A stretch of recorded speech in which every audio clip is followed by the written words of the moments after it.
ទីមួយត្រូវយំជាលើកទីមួយត្រូវឈឺជាលើកទីមួយបានលឺថាអូនកំពុងធន់បងអូនលួចទៅដល់ស្ងាត់ស្ងាត់អូនស្ងាត់បាត់គ្មានដំណឹងជីចិត្តស្ទើរលុះប្រលើ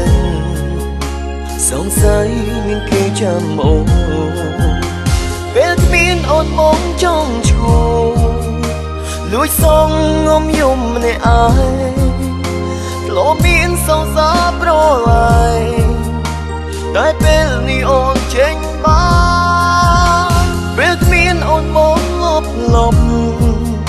ខ្មាស់គេណាអូនដេញទេគេទីមិនខំមកគេទីទុកថាអូនក្បត់បង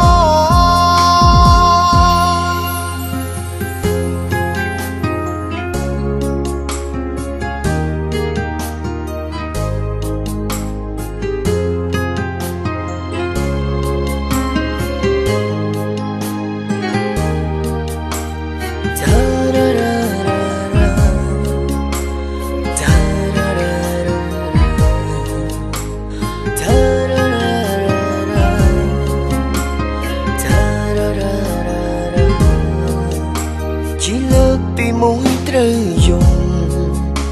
ជាលើកទីមួយត្រូវឈឺជាលើកទីមួយបានលឺថាអូនកំពុងធន់បងអូនលួចទៅដល់ស្ងាត់ស្ងាត់អូនស្ងាត់បាត់គ្មានដំណឹងជីចិត្តស្ទើរលុះប្រលើ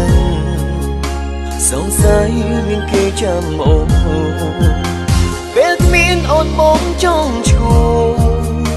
លួចសងងំយំម្នាក់ឯង